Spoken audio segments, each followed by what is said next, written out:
안녕하십니까. 오늘은 지난 한 2년 반 동안 4차 산업혁명, 인더스트리얼 4.0, 디지털 트랜스포메이션에 대한 모든 총정리를 좀 한번 해보는 시간으로 갖겠습니다. 저도 이제 그런 자료를 모으다 보니까 그 연결고리 같은 것들이 이제 서서히 윤곽이 이제 많이 나오기 시작을 했어요. 그래서 오늘 중점적으로는 아마 디지털 트랜스포메이션 약간 좀 우리나라에서는 생소한 것 같아요. 우리나라 같은 경우에는 인더스트리얼 4.0이 먼저 많이 알려지고 그 다음에 이제 4차 산업혁명.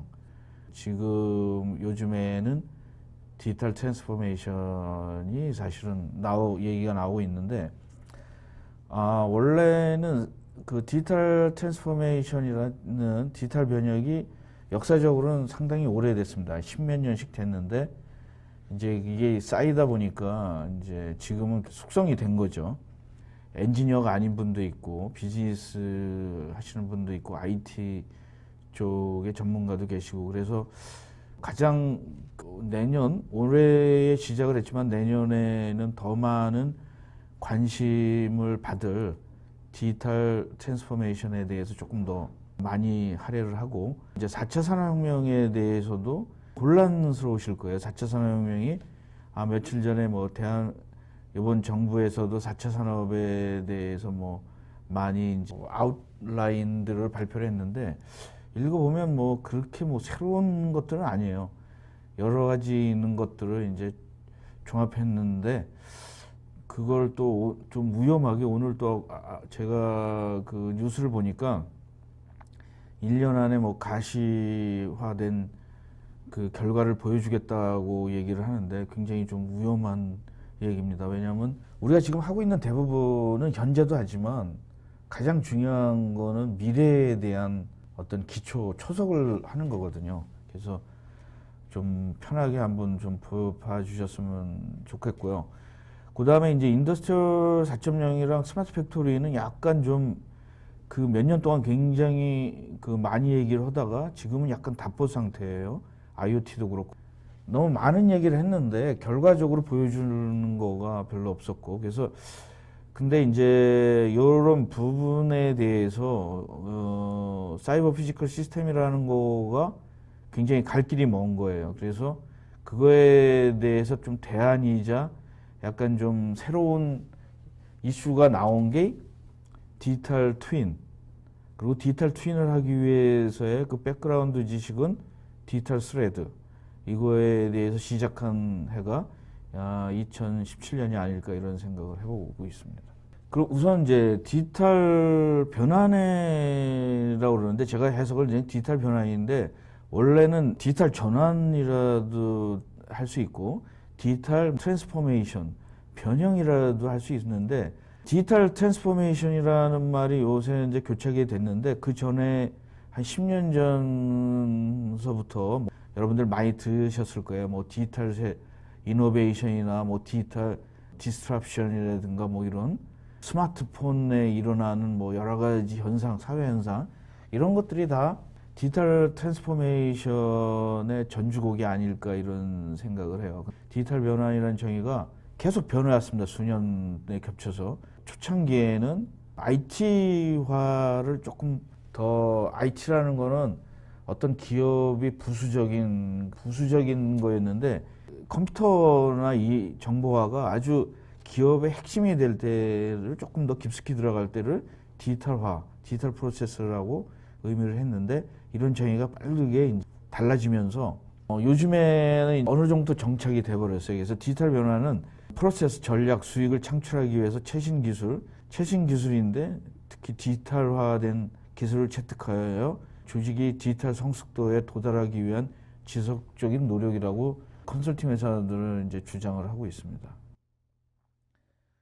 어떻게 보면 좀 구체적으로 오늘날 기업이 단순한 디지털이 아닌 디지털 도구들을 활용해서 경쟁력을 강화하는 거죠. 기업이라는 거는 항상 경쟁력이 가장 중요한 거 아니까요. 그래서 그전에는 컴퓨터를 사용해서 경쟁력을 높이고, 어떤 때는 소셜 네트워크를 위해서 경쟁력을 높이고, 데이터를 잘 이용해서 경쟁력을 높이고, 프로세스를 해서 경쟁력을 높이고. 근데 이제 디지털 트랜스포메이션에서 눈에 띄는 거는 뭐 머신러닝이나 AI, 사물 인터넷 적극적으로 디지털 도구를 사용한다라는 거죠. 최근에 이제 디지털 변환에 대해서, 디지털 변환은 주로 미국의 실리콘밸리나 뭐 이런 데에서 주로 IT 회사들이 디지털 트랜스포메이션을 많이 쓰고, 독일이나 이런 데 제조업 중심에서는 인더스트리얼 4.0, 4.0, 어떤 정치적, 사회 뭐 이런 걸 전반적으로 모든 거에 디지털에 대한 변환이 영향을 끼치는 거를 이제 4차 산업혁명이라고 이제 정의를 하고 있습니다. 그래서 이번에 여기에서 이제 디지털 변환에 대해서 이제 실제로 무엇을 의미하는가? 이 질문이 핵심이에요. 디지털 변화는 실제 무엇을 의미하냐? 누군가가 자신의 비즈니스를 디지털 방식으로 변환하기를 원한다면, 그 말하면 실제로 의미하는 것이 무엇이며, 그들이 왜 원하는지, 그리고 디지털 프로세스를 접근해야 되는, 이거 왜 해야 되는지, 무엇인지, 이런 것들이 가장 일반 기업이나 일반인들에게는 골치 아픈 문제예요. 어느 방향으로 이제 가고 있는데, 이게 하루아침에 변한 게 아니라 서서히 뭐 컴퓨터를 많이 쓰고 인터넷도 나오고 스마트 모바일 폰이라든가 유비쿼터스라든가 뭐 클라우드 이런 기술들이 나오다 보니까 이런 게 이제 어느 정도 형성이 돼가지고 이제는 눈에 뚜렷하게 보이는 거죠. 제일 중요한 건 여러분들이 결론은 어디로 가는지 알지 못하면은 다른 곳에 가게 된다는 거죠. 어느 쪽으로 가는 거. 지금 우리나라에서 인더스트리얼 4.0이나 4차 산업혁명에서 불안해하는 거는 뭐냐면 어디로 갈지를 외국에서는 그걸 오랫동안 선진국에서는 했기 때문에 어떤 방향을 가는 방향이 있기 때문에 이렇게 당황스럽지가 않은데, 우리는 이제 모든 것을 카피하다 보니까 카피해서 산업사회에서 약간 카피에 어느 정도 이제 괜찮아졌는데 갑자기 어떤 방향으로 가는 거에 대해서는 조금 얘기가 다른 거예요. 본질에 대해서 조금 더 생각을 해야 되는 거죠. 어디로 갈지 알지 못한다면 이제 이상한 데로 가는 거죠. 여러분들이 가장 중요한 거는 방향성인 거죠. 비전. 어느 쪽으로 가지? 거대한 거는 조금 공부만 하시면 어느 쪽으로 가는지는 그렇게 어렵진 않은 거죠. 우리나라가 어느 쪽으로 가야 되는 건지 이런 거에 대해서 좀 구체적으로 얘기를 하면은 최신 디지털 기술인데, 저는 디지털 트랜스포메이션에 가장 영향을 미친 기술은 현재는 클라우드예요. 과거에는 인터넷이었고 현재는 클라우드 기술이고 미래에는 AI 기술이라는 거죠. 근데 현재를 보겠습니다. 예를 들어서 현재 클라우드 기본 프로그램, 빅데이터, 퓨전이나 융합 기술, 인공지능, 블록체인 이런 것들을 사용해서 실시간이 중요한 거지. 옛날에 우리가 정보화 시대를, 지금 여기 있는 분들은 정보화 시대를 많이 살았을 거예요. 정보화 시대를 살았을 때는 실시간이 좀 안 됐거든요. 실시간. 정보화라는 거는 처리하는 시간이 있었는데, 요즘에 이제 모바일이나 스마트폰, 커넥티드 디바이스, 뭐 IoT도 되고, 스마트 가전, 스마트워치같이 웨어러블, 모바일 상거래, 비디오, CCTV라든를 통해서 고객의 제품과 운영이나 그런 통찰력 이런 것들이 실시간으로 할 수 있는 것들을 다 통합을 해서 제품 프로세스, 비즈니스 의사결정을 향상시키는 것에 대해서 디지털 트랜스포메이션이라고 한다. 이런 거죠. 조금 더 간단하게, 길게 얘기하지 않고 이제 말수가 이제 점점 줄어드는데, 핵심 코어를 얘기하면 디지털 변화는, 디지털 트랜스포메이션은 프로세스, 제품 및 자산의 디지털 능력, 전 디지털 캐패빌리티라고 그러는데, 옛날에는 이제 포메이션 캐패빌리티가 있었고 그 전에는 피지컬 캐패빌리티가 있었잖아요. 그게 이제 캐패빌리티가 디지털로 온 거죠.를 적용해서 효율성을 높이고 고객 가치를 높이며 위험을 관리하고 새로운 수익 창출의 기회를 발굴하는 겁니다. 그래서 여러분들이 고참인 부분들은 디지털 능력을 옛날에 피지컬 능력에서 인포메이션 능력과 이런 부분들을 디지털 캐패빌리티를 늘려주시면 되는 거예요. 결론을 이쪽으로 얘기하면 디지털 캐패빌리티를, 디지털 능력을 높여주기 위해서는 디지털 지식이 필요해요. 근데 그 지식은 옛날에 정보화 지식이랑 그 전에 산업화엔 피지컬 지식이랑은 조금 다르다라는 거죠. 그 차이만 있으면은 이거가 디지털의 반대가 아날로그는 아닙니다. 디지털 트랜스포메이션의 가장 중요한 거는 감성이나 이런 거나 인간관계 이런 거는 다 아날로그 피지컬인 거죠. 조심해서 말씀을 드려야 되는 게 뭐냐면 옛날에 우리가 살고 있는 거는 일반 세계는 피지컬 세계잖아요. 피지컬 세계에서 옛날에는 피지컬 아날로그나 피지컬로다가 1차적으로나 캐패빌리티가 생겼어요. 그 다음에 컴퓨터가 들어오면서 인포메이션이라는 것이 생겼고 그거에서 한 번 더 나가서 디지털이라는 거가 생겼다는 거죠. 뭐 기업의 원래 뭐 목적이나 이런 것들은 사실 변함이 없어요. 기업에서 아날로그 피지컬 시대나 아날로그 시대나 인포메이션 시대나 디지털 시대에서 가장 중요한 건 제품을 만들어서 고객이 원하는 제품을 만들어서 팔아서 수익을 창출하는 거예요. 그거는 변함이 없는 거죠. 디지털 능력에 대해서 나왔습니다. 그래서 디지털 캐패빌리티가 도대체 뭐냐? 디지털 캐패빌리티는 뭐 요즘에 우리나라에서 4차 산업에 대해서 많이 얘기를 하는데 대부분의 사람들은 정확하지 않습니다. 디지털 시대나 4차 산업이나 이런 데는 디지털 능력에 대해서 얘기를 해야 돼요. 그래서 인재를 어떻게 키우냐 이러면 디지털 능력을 키워줘야 되는 거죠. 디지털 지식이 있고 디지털 능력이 있고 디지털 센스가 있는데 그 디지털 익스피리언스가 있지 않습니까? 근데 요새 젊은 사람들은 디지털 익스피리언스는 있어요. 왜냐하면 스마트폰을 막 사용하고 가서 뭐 삼성페이나 뭐 이런 것들을 사용하고 하니까 그 사람들은 디지털 익스피리언스가 있지 않습니까? 그 전에는 인포메이션 익스피리언스는 뭐냐면 여러분들이 카드를 사용했잖아요. 그거는 인포메이션 익스피리언스죠. 그 전에는 현찰로 돈을 주고 이랬을 때는 그때는 이제 아날로그나 뭐 피지컬 익스피리언스겠죠. 그 전에는 물물 교환이라는 것도 있었고 뭐 새로운 게 아닙니다. 계속 시대에 따라서 확장 변화하는 거기 때문에 뭐 그렇게 뭐 어렵게 생각할 필요도 없고 그냥 순응하면은 된다라는 저는 그런 생각이에요. 근데 디지털 능력이라는 거는 전자, 과학, 데이터 기반, 특정, 계량, 수학, 계산, 그 다음에 자동화입니다, 이게. 디지털 능력을 보면은 이런 생각이죠. 약간 이공계가 된 거예요.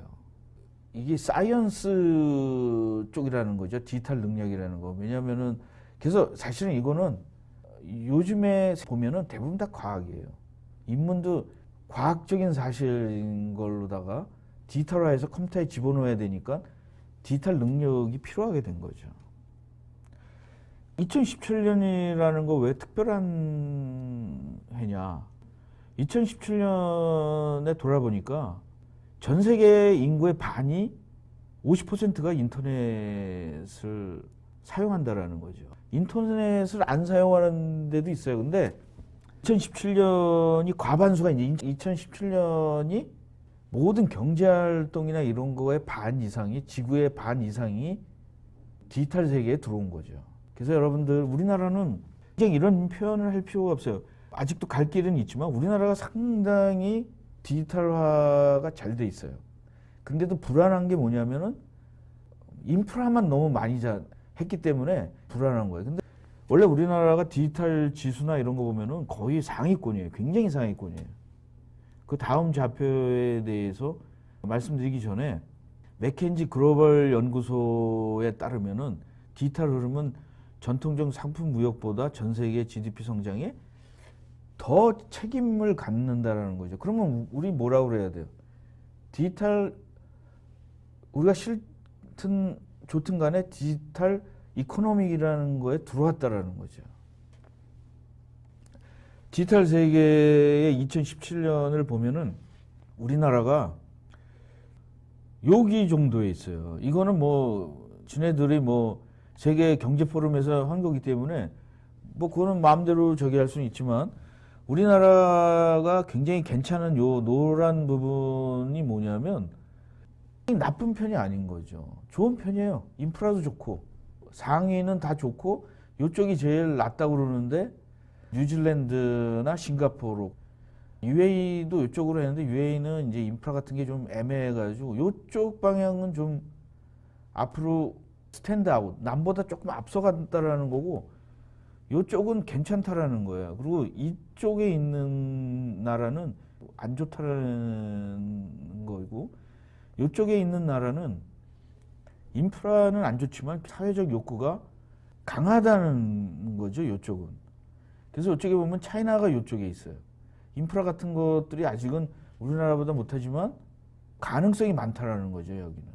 근데 이쪽에 보면 스웨덴이나 덴마크, 한국, 스위tzer랜드, 노르웨이 이런 데는 잘 돼 있는데 계속 투자가 필요하다는 부분이 요 노란 부분이라는 거죠. 그동안에 2008년서부터 2013년까지 자료인데 스톨 아웃, 아까 말한 거랑 요 좌표들을 많이 쓰고 있습니다. 워치 아웃, 쪽에는 브릭 아웃, 여기는 스탠드 아웃. 그러니까 우리나라가 지금도 여기 보면은 여기에서는 우리나라가 그래도 스탠드 아웃과 스톨 아웃의 한 중간 정도에 여기 있습니다. 그래서 근데 최근에는 우리가 괜찮았는데 약간 스톨 아웃, 스톨 아웃이 뭐냐면 정체됐다라는 거죠.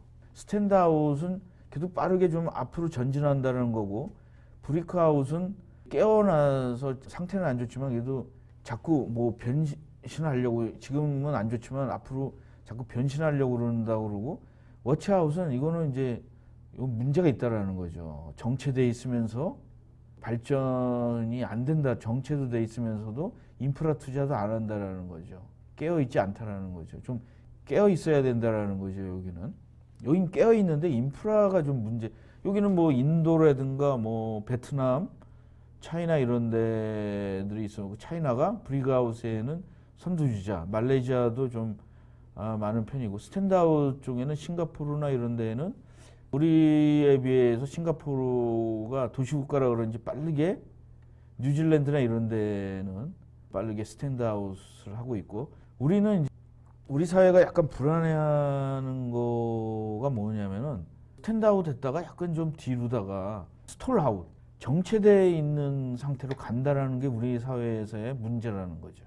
여기 보면은 스탠드아웃, 스톨아웃, 워치아웃, 브릭아웃 이렇게 이런 것들을 인터넷에 들어가서 요 좌표가 전체적으로는 옛날에는 그 수화 차트를 많이 썼잖아요. 근데 요새는 뭐 요 차트를 많이 쓰는 것 같아요. 미래에 대해서는 스탠드아웃, 스톨아웃, 그다음에 워치아웃, 브릭아웃 요 좌표를 한번 보시면은 뭐 한번 여러분들도 지금 자기 상황이나 자기 비즈니스도 어떻게 가고 있는지를 한번 볼 수 있을 것 같아요. 디지털 변혁에 대해서 아까는 이제 기업이나 국가에 대해서 얘기를 했는데 그러면 개인에 대해서는 어떻게 변했을까요?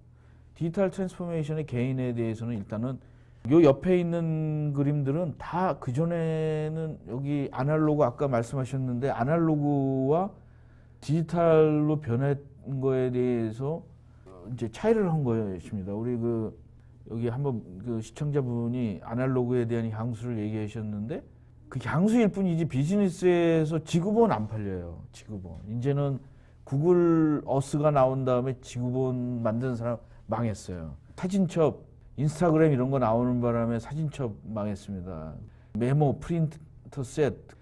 저 집에 아직까지 아날로그 향수 때문에 요거 갖고 있어요. 어드레스 큰 거. 근데 이 회사가 망했습니다. 왜냐하면 링크드인 때문에 노트북도 안 사요. 전화기 옛날 다이얼 이러고 전화기 안 씁니다, 지금. 뭐 이런 트위터 뭐 이런 것들을 이제 일반적으로 했는데 더 많이 생겼어요. 뭐 몇백 개가 생겨가지고. 여러분들 택시 회사 있고, 카페도 있었고, 그 호텔 같은 게 있었고, 이런 게 있었는데, 디지털 트랜스포메이션 하면서 이런 특별한, 이런 아주 파이어니어 기업 같은 거가 생겼어요. 얘는 택시를 갖고 있지 않아요. 페이스북 콘텐츠를 자기가 안 만들어요. 콘텐츠를 만드는 자리만 만든 거죠. 그 다음에 아리바바 세계에서 제일 큰 상점이지만 자기네들이 창고도 없고 카탈로그도 안 만들어요. 알리바바가 하루에 뭐 25조를 팔았다고 그러죠. 도대체 몇 년 전까지만 해도 이 디지털 트랜스포메이션에 대해서 부정하거나 이거는 거품이다, 이거는 옛날에 닷컴 회사처럼 없어진다 이랬는데, 여기에 나오는 몇몇 회사들 때문에 모든 사람이 이제는 2017년 지금 현재 디지털 트랜스포메이션은 안 올 것이라고 얘기하는 사람은 없다라는 거죠. 선진국에서는.